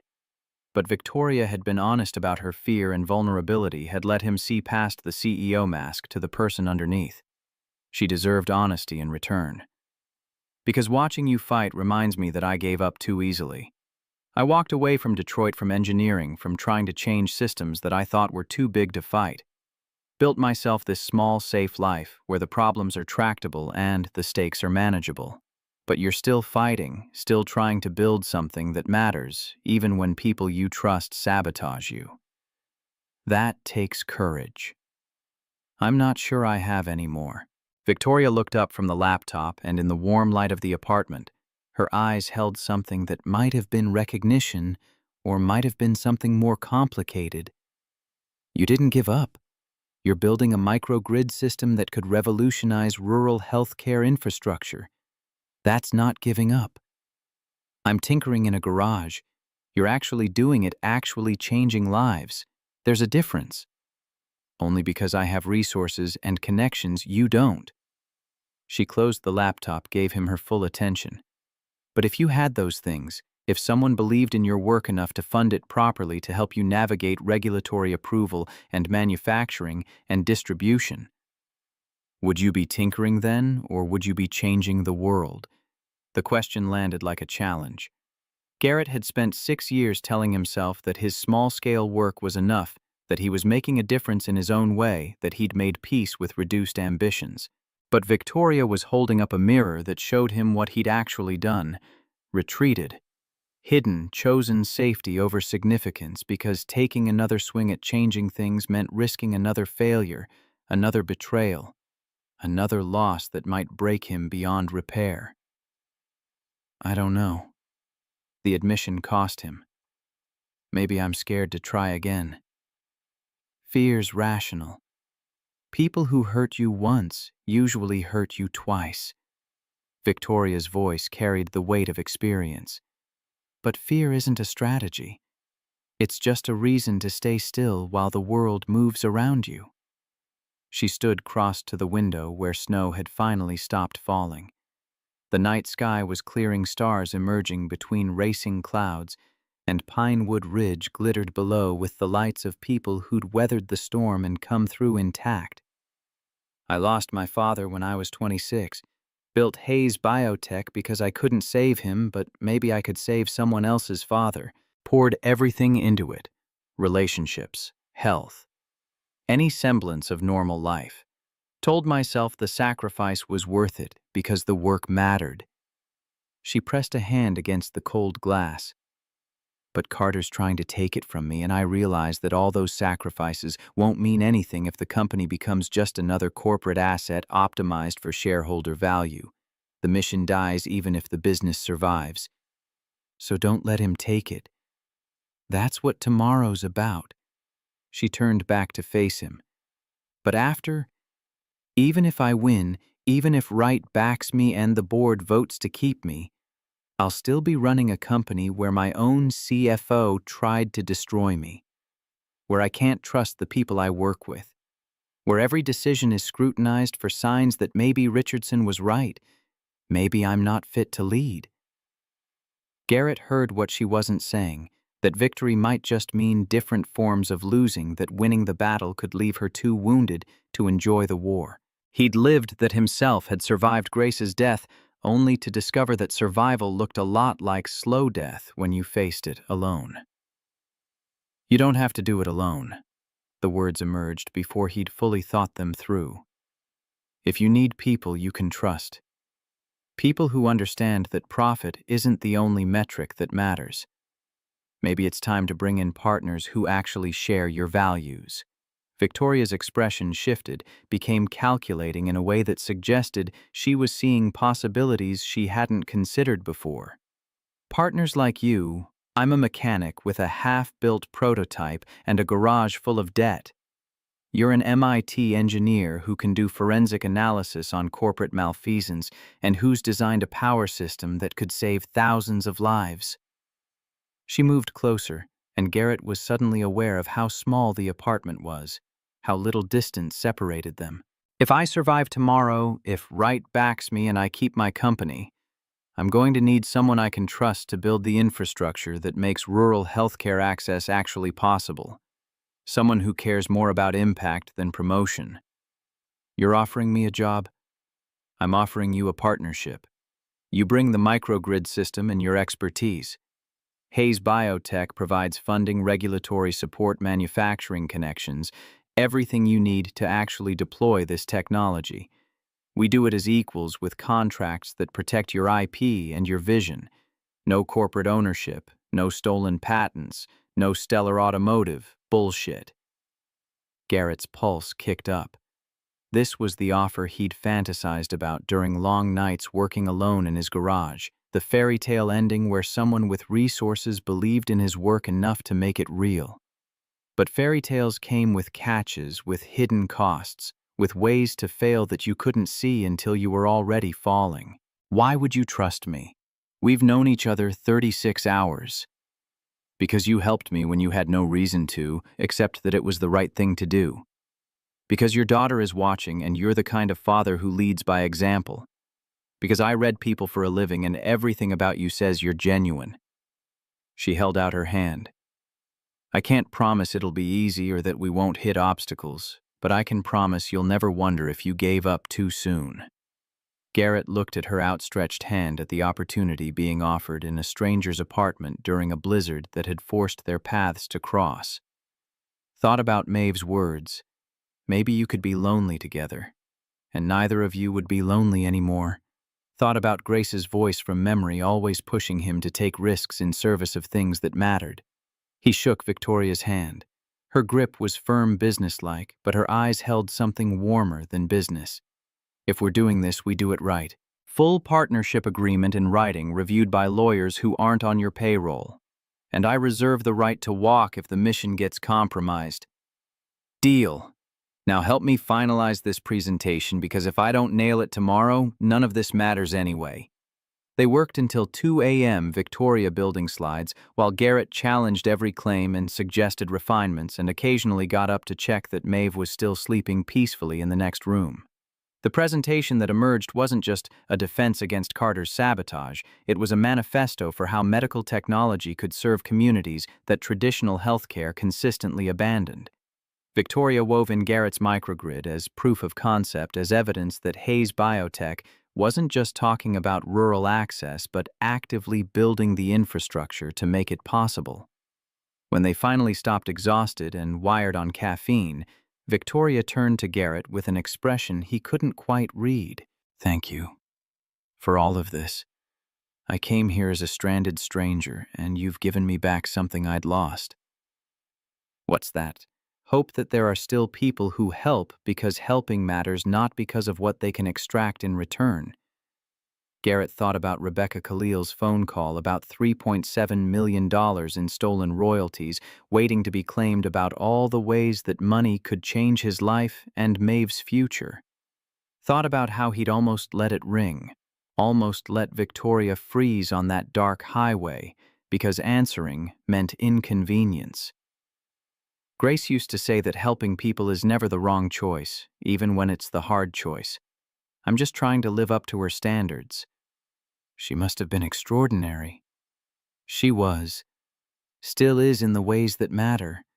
She lives in Maeve in the values we're trying to teach her in moments like this, where I hear her voice telling me to do the hard thing because it's right. He gestured at the laptop with its finished presentation. Tomorrow, you're going to walk into that meeting and remind everyone why they invested in you in the first place. And if they're too short-sighted to see it, then they deserve to lose the company to Carter and watch him run it into mediocrity. Victoria smiled, tired but genuine. You're good at pep talks. I'm good at recognizing when people are worth fighting for. Go get some sleep. Tomorrow's going to be a long day. She nodded but didn't move, stood there in the middle of the apartment like she had something else to say, but couldn't find the words. Finally, Garrett. Whatever happens tomorrow, I meant what I said about the partnership. If you want it, it's yours. No strings, no games. Just two people trying to build something that matters. I want it. The truth felt solid in his mouth. I've wanted it since Grace died, wanted to turn her death into something that saves others. Just been too scared to try again. But yeah, if you're offering, I'm in. They stood there for a long moment. Two people who'd been strangers, 36 hours ago, now bound by shared purpose and tentative trust, and the understanding that sometimes the universe throws you exactly what you need when you've stopped looking for it. Then Victoria headed for the bedroom, and Garrett settled on the couch. And somewhere in the darkness before dawn, the storm finally broke and stars emerged cold and clear over Vermont. January 2nd arrived with crystalline clarity, the kind of morning where every branch wore its coat of ice like jewelry, and the sun reflected off snow hard enough to blind. Garrett woke early from habit, found Victoria already at the kitchen table with coffee and her phone pressed to her ear, speaking rapid fire to someone about board procedures and voting protocols and the exact legal requirements for emergency CEO removal. She'd showered.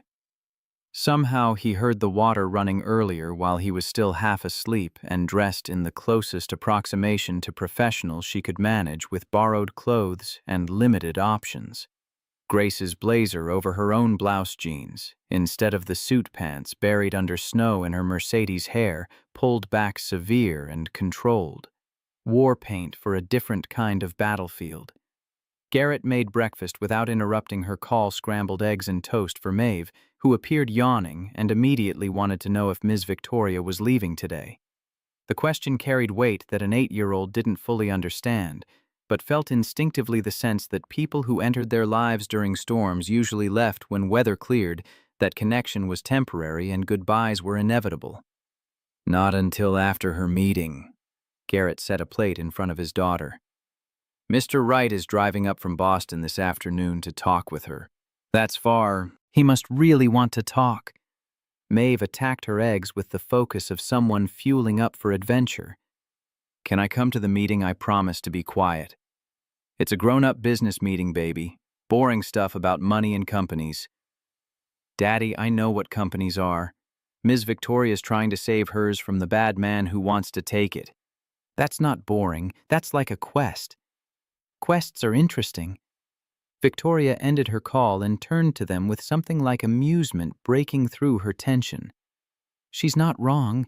It is like a quest, dragon slaying included. Can I help? Maeve's eyes went wide with hope. I'm good at helping. You've already helped more than you know. Victoria's voice softened in a way Garrett hadn't heard before, unguarded and genuine. You reminded me what matters beyond balance sheets. That's worth more than most consulting fees. Maeve glowed under the praise, and Garrett felt the familiar ache of watching his daughter connect with adults who wouldn't stay, who'd return to their real lives, and leave Maeve to understand once again that people passed through but rarely remained. He'd been careful about that since Grace died, about not letting Maeve get attached to temporary presences, about maintaining boundaries that protected her from accumulating losses. But Victoria had slipped past those defenses, somehow had become real to his daughter in 48 hours, and the goodbye that loomed later today would hurt more than it should. The phone rang landline, not Victoria's cell. Garrett answered to find Pete Kowalski's gravelly voice on the other end. Garrett, you still got that stranded woman's Mercedes in your bay black AMG. Yeah, why? Because there's a state police cruiser parked on Main asking Betty about who owns it. Ran the plates apparently. They're heading your way." Garrett's stomach dropped. He looked at Victoria, who'd gone very still, listening to his half of the conversation. "Thanks for the heads up, Pete." 2 minutes later, a knock came at the exterior door. Firm official, the kind that meant authority and questions and complications they didn't need. Garrett opened it to find Trooper Sarah Mitchell, someone he knew vaguely from the VFW hall where she sometimes showed up for community events. Mid-30s professional with the expression of someone executing duty without particular enthusiasm. "Morning, Garrett. Sorry to bother you. We got a call from Boston PD doing a welfare check. Someone reported a Victoria Hayes as missing, last known location somewhere on Route 7 near here. Black Mercedes registered to her company. That vehicle downstairs." Victoria appeared behind Garrett, and he felt her tension like a physical presence. "I'm Victoria Hayes. I'm not missing, just stranded by the storm. Who called it in?" Mitchell consulted her notepad. "Didn't get the caller's name, came through official channels. You want to confirm you're safe, and here voluntarily, completely voluntarily, Mr. Morrison's been helping me with my vehicle and providing shelter during the blizzard." Victoria's CEO voice emerged calm and authoritative. "I appreciate the welfare check, but I'm fine. Mind if I see some ID, just for the report?" Victoria produced her license. Mitchell wrote down details, asked a few more questions that were clearly protocol rather than suspicion. But Garrett watched the trooper's eyes track between them, between Victoria's borrowed clothes and the domestic scene visible through the open-door breakfast dishes. Maeve waving from the table, the intimacy of shared space, drawing conclusions that weren't accurate but looked plausible from outside. "You folks have a good day. Roads are clearing, interstate should open by noon if you need to head back to Boston." Mitchell tipped her hat and retreated down the stairs, boots crunching on ice. Garrett closed the door and turned to find Victoria, pale hands clenched. That was Carter. Had to be. He called in a welfare check to create a paper trail showing I'm unreachable, unstable, possibly in some kind of compromised situation.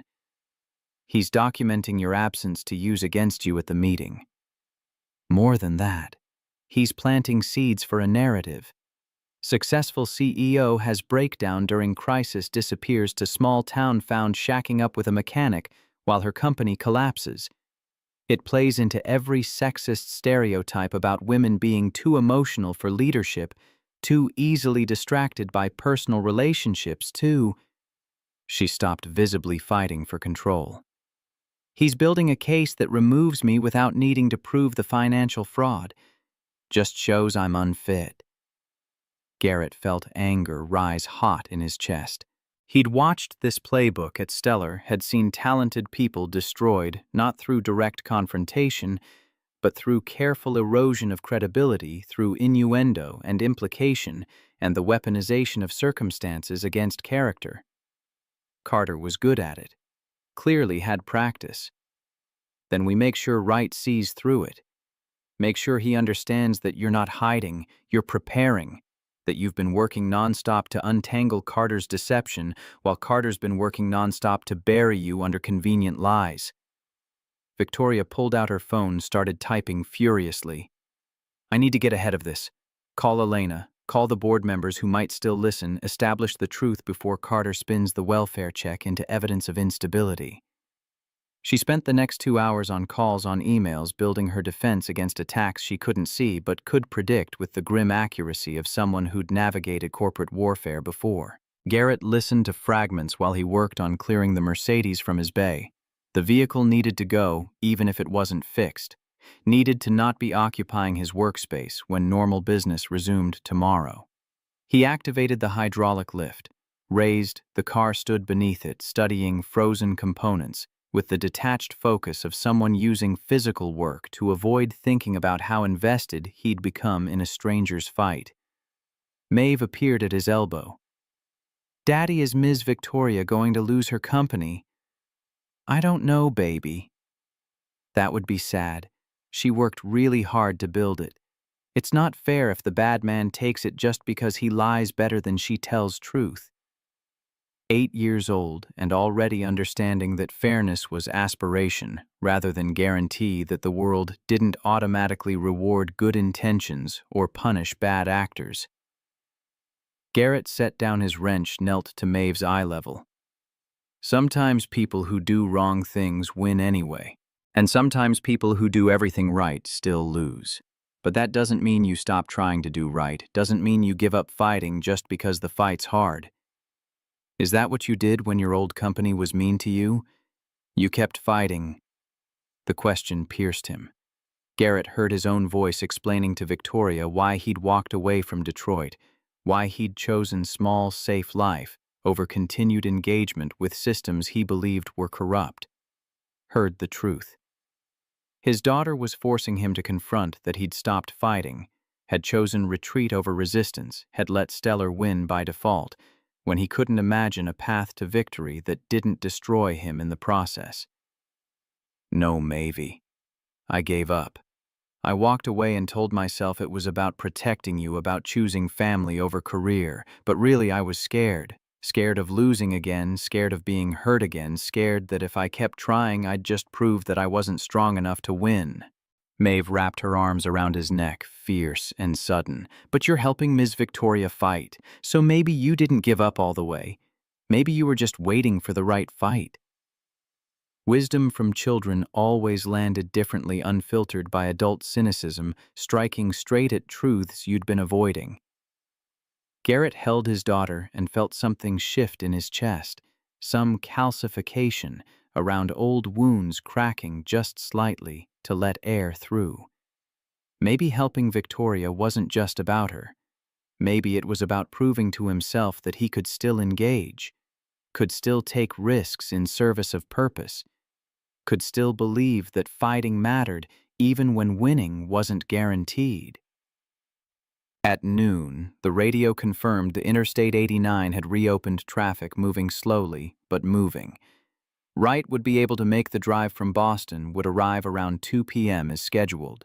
Victoria disappeared into the apartment to finalize her presentation, to rehearse arguments and anticipate objections and prepare for the conversation that would determine whether she kept her life's work or watched it get dismantled by someone who valued acquisition over mission. Garrett made lunch sandwiches, nothing fancy, and brought a plate up to where Victoria sat surrounded by case papers and laptop and phone, looking like someone who'd been at war for days without sleep. She barely acknowledged the food, just nodded, thanks, and kept working, and he recognized the obsessive focus of someone who believed that if they just worked hard enough, prepared thoroughly enough, they could control outcomes through sheer force of will. You need to eat. Running on adrenaline only works until you crash. I'll eat after Wright leaves. Her fingers flew across the keyboard, adjusting slides. I need to nail this.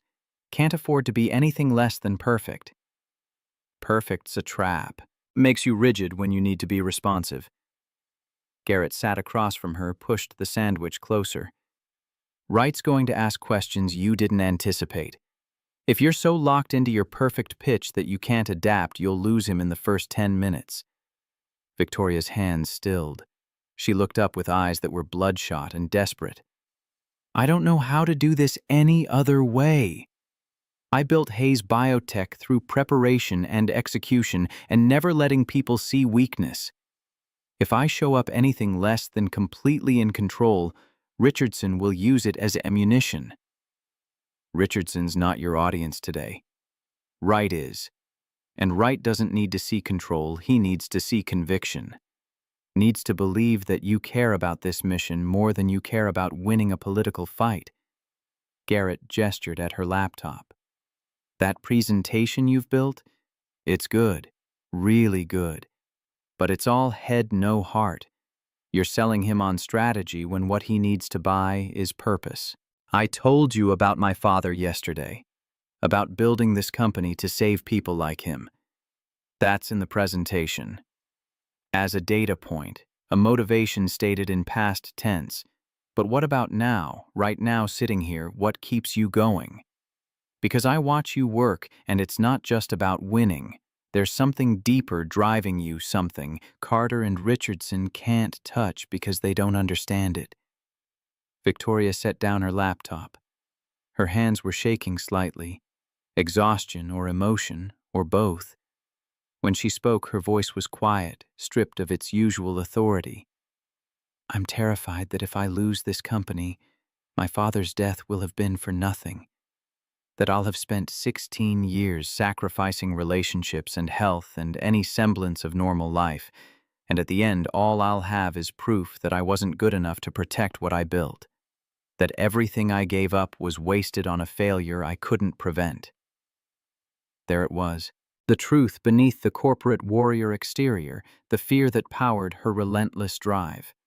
Garrett had felt the same thing after Grace died, the terror that her death was just random tragedy, without meaning that his work to honor her memory might ultimately prove futile.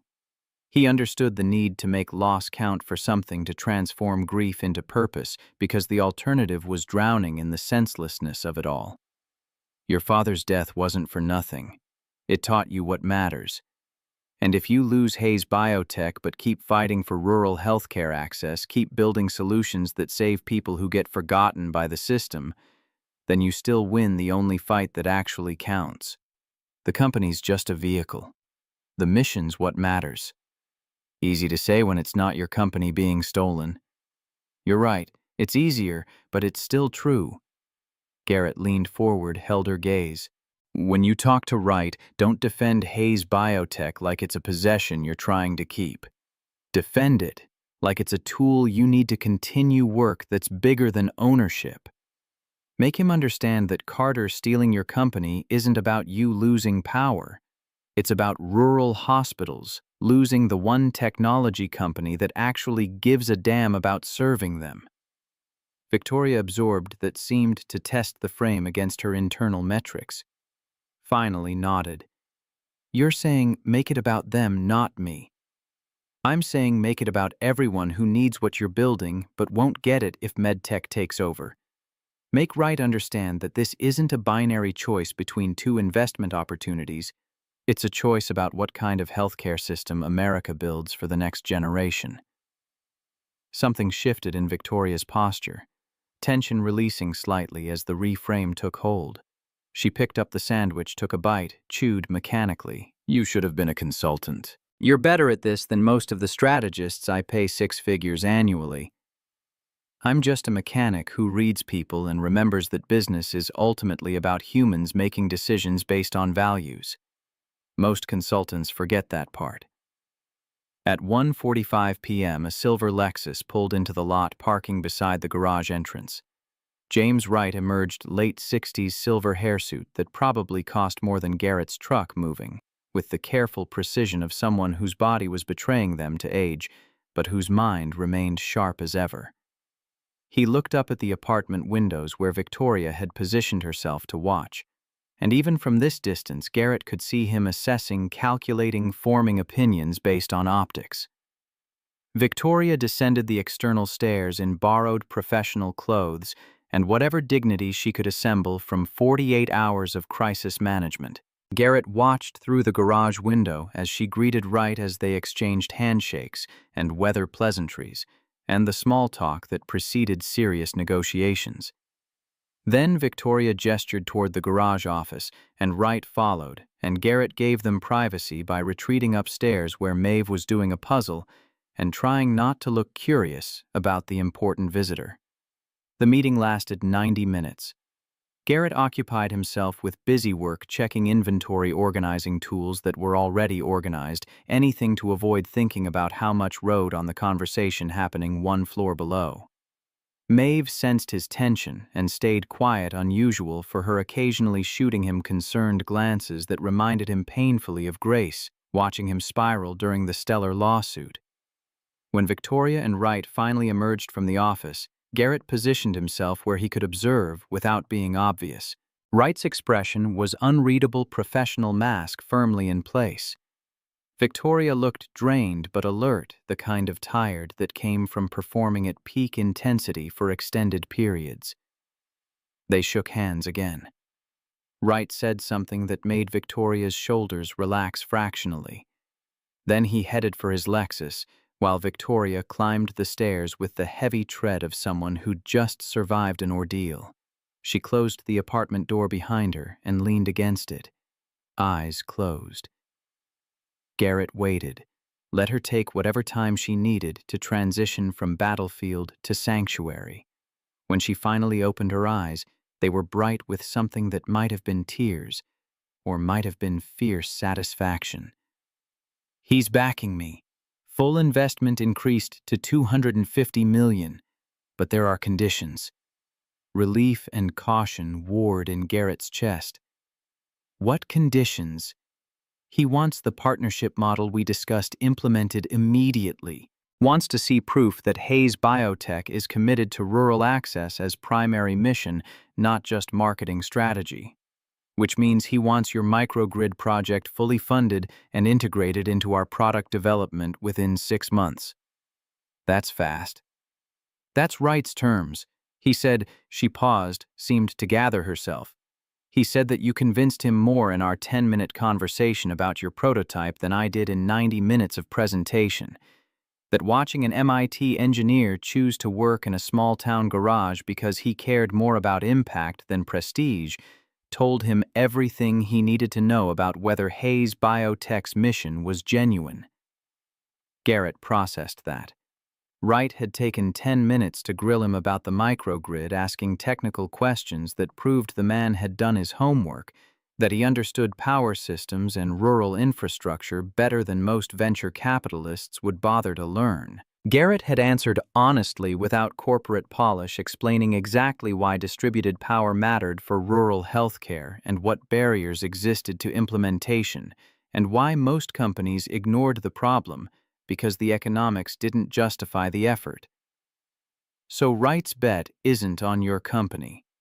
It's on whether we can actually deliver something that changes rural healthcare infrastructure. His bet is on both. He believes I can run the business, but only if I'm surrounded by people who share the mission instead of just collecting paychecks. Victoria moved to the couch, sat heavily. He also told me something about Carter. Wright's team did their own investigation after he received the suspicious projections. Found evidence of Carter's offshore accounts, his meetings with MedTech.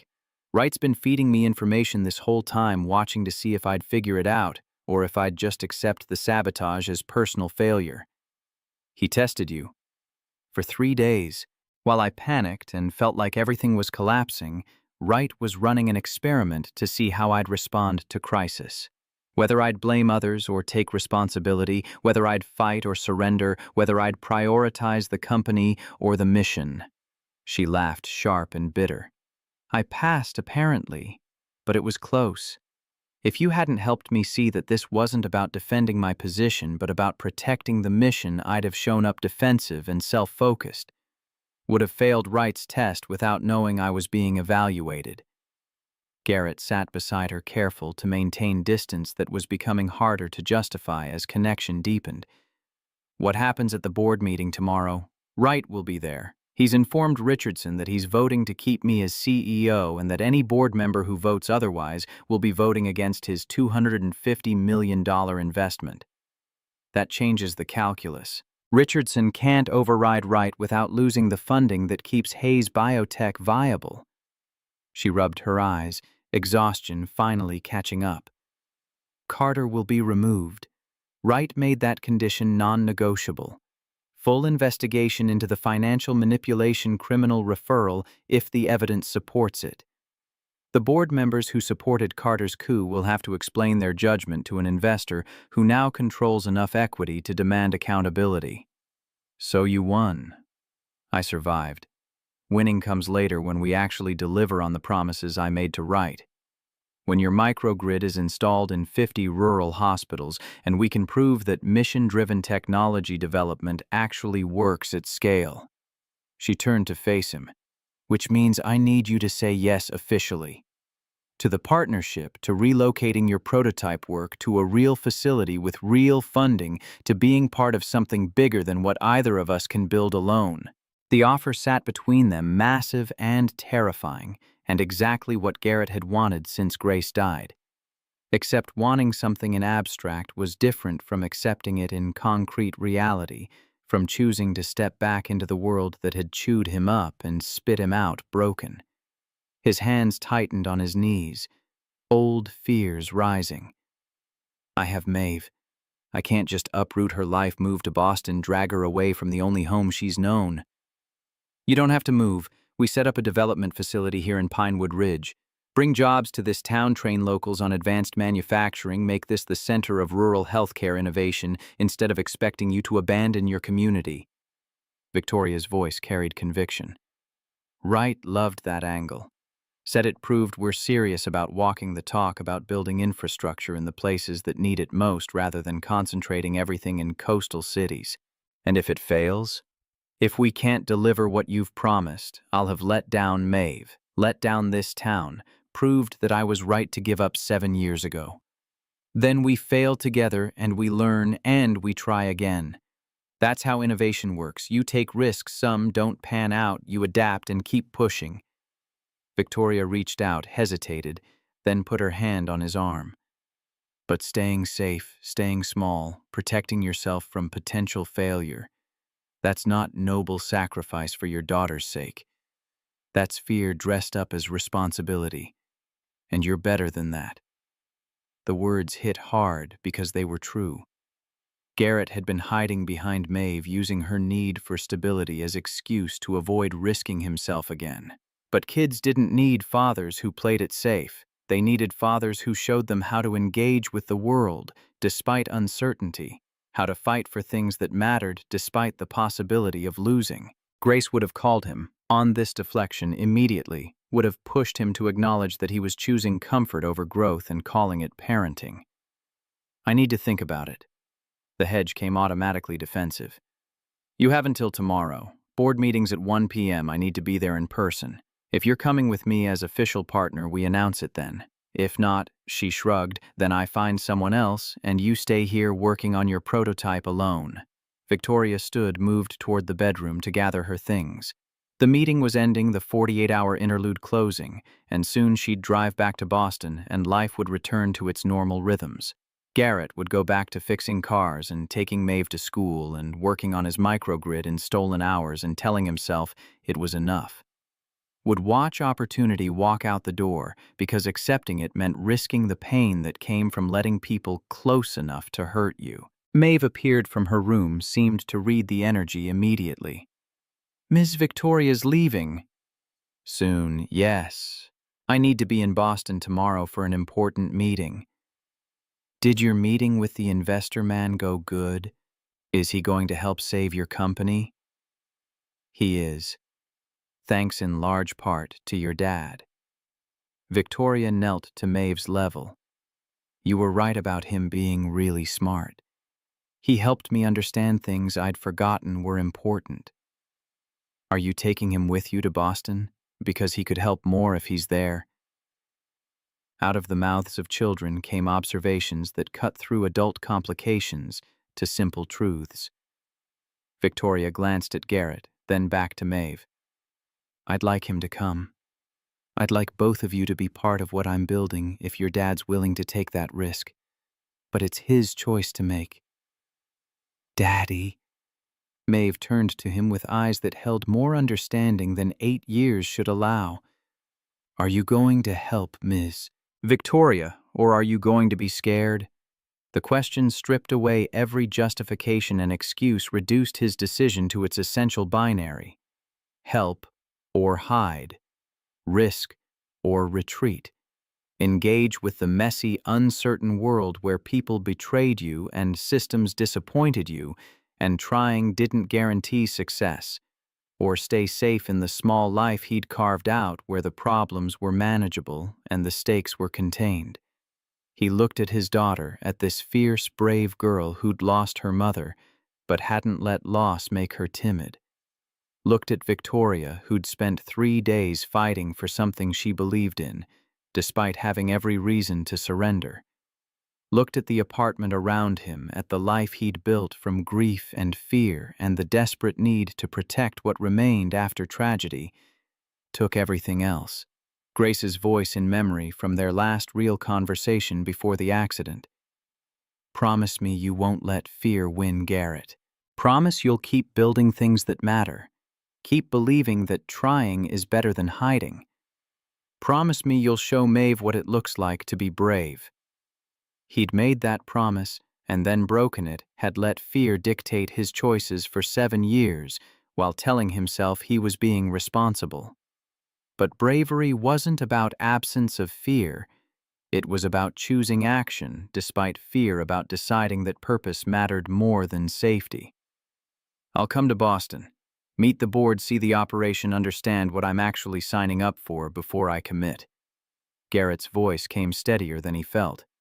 But I'm not promising anything beyond that. I reserve the right to walk if this turns into another stellar situation where mission gets sacrificed to profit. Victoria's face broke into the first genuine smile he'd seen from her, unguarded and brilliant. That's all I'm asking. A chance to show you that not every company operates like Stellar, that some of us actually mean what we say about values. When do we leave? 6 a.m. tomorrow. That gives me time to brief you on the drive, prep you for board questions, make sure you understand the political dynamics before we walk into that meeting. She glanced at Maeve. Is that going to work? Can you arrange coverage for her? Betty's diner. Betty watches Maeve when I have emergencies. She'll take her for the day. Garrett looked at his daughter. That okay with you, Maeve, spending tomorrow with Miss Betty while Daddy and Ms. Victoria go to an important meeting? Can I stay overnight? Betty said I could have a sleepover any time. She has a dog and makes hot chocolate with real cocoa. Maeve bounced with the prospect of adventure. I'll call her. The rest of the day moved with strange momentum, the sense that decisions made couldn't be unmade, and paths chosen would lead places he couldn't predict. Victoria worked on briefing documents while Garrett arranged Maeve's sleepover and packed an overnight bag and tried not to think about all the ways this could go wrong. Dinner was quiet, everyone lost in their own thoughts, the weight of tomorrow pressing down until even Maeve's usual chatter subdued. At bedtime, Maeve hugged him extra tight. Daddy, are you nervous about tomorrow? Yeah, baby, pretty nervous. It's okay to be nervous. Ms. Eleanor at the library says brave people are nervous all the time. They just do the brave thing anyway. She pulled back to look at him seriously. I think you're very brave, and Mommy would think so too. Garrett's throat tightened. How do you know what Mommy would think? Because I remember some things. And in my memories, she's always telling you to try hard things. So that's what she'd say now. Try the hard thing because it matters. He held his daughter, this miracle of Grace's continuing influence, and felt something settle in his chest. The fear didn't disappear. It never would entirely, but it stopped being the only thing that mattered. Purpose could coexist with fear, could even use it as fuel for careful planning and thorough execution. After Maeve slept, Garrett found Victoria on the couch staring at her laptop, but not really seeing it. She looked up when he entered, and in the warm lamplight she seemed younger, less the corporate CEO, and more just a person trying to navigate impossible circumstances with insufficient resources. Thank you. Her voice was soft. For helping me. For taking this risk. For reminding me why I started this company in the first place. You'd have figured it out without me. Maybe. Or maybe I'd have gone into that board meeting defensive and defeated, would have validated every doubt Richardson planted, would have lost everything, because I forgot that the mission matters more than my ego. She closed the laptop. These past 3 days being forced to slow down to actually think about what I'm fighting for. That's not something that would have happened in Boston. I'd have just powered through on adrenaline and stubbornness and probably made it worse. Garrett sat in the chair opposite her, maintaining the careful distance they'd both preserved, even as connection deepened. What happens after tomorrow? Assuming the board votes to keep you, assuming Carter gets removed and Wright's investment goes through. Do we just go back to our separate lives and coordinate through email? I don't know. Honesty threaded through her voice. I'm not good at personal relationships, Spent 16 years prioritizing work over everything else, telling myself that sacrifices were necessary for success. Ended up successful and alone, which is exactly what I deserve. Nobody deserves loneliness.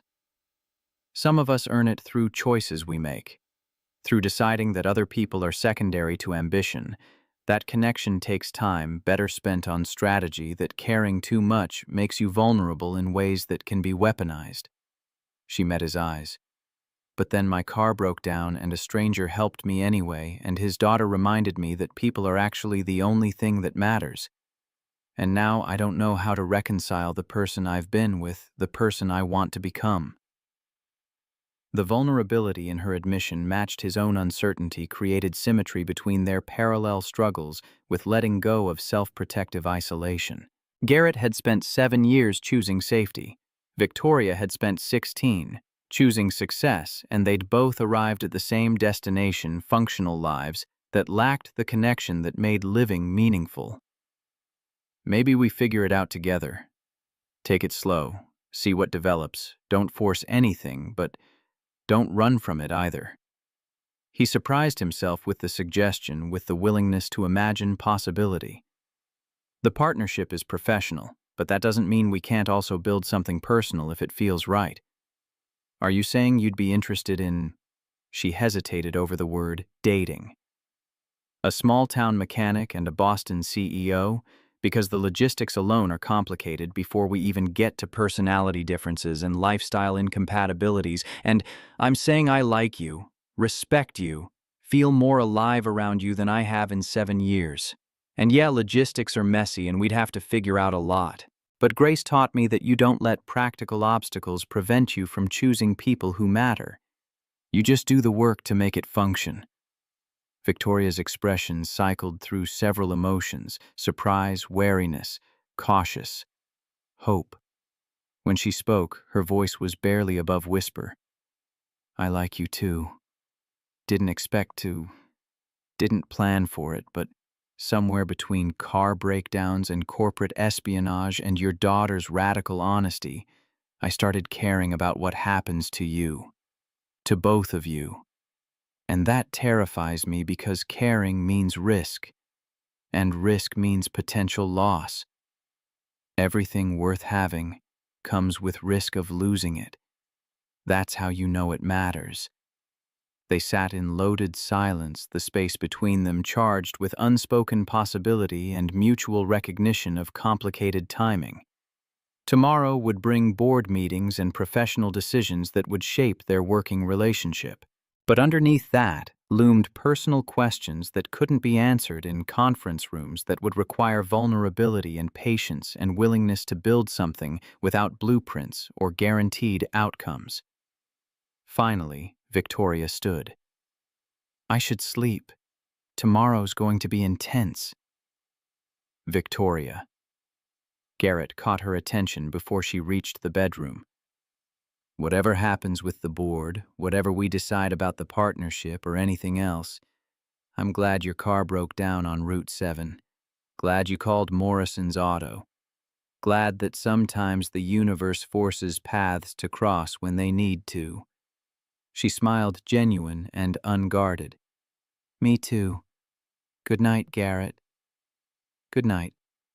He lay awake on the couch long after her breathing evened into sleep, staring at the ceiling and thinking about crossroads and choices and the strange alchemy that could transform strangers into something more significant in the span of 3 winter days. Thought about Grace's belief in helping people, about Maeve's insistence that being brave mattered, about 7 years of hiding from engagement finally ending because a desperate woman needed a tow truck and a mechanic remembered that trying mattered more than safety.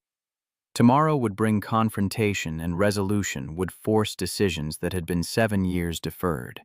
But tonight, Garrett let himself feel something he'd thought had died with Grace: hope that connection was possible, that opening yourself to another person didn't guarantee destruction, that maybe choosing to risk was the only way to actually live instead of just survive.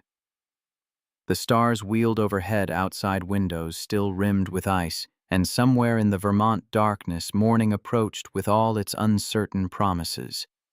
Garrett closed his eyes and let exhaustion finally claim him, knowing that whatever tomorrow brought, he'd chosen to face it standing instead of hiding. And that alone felt like victory worth celebrating.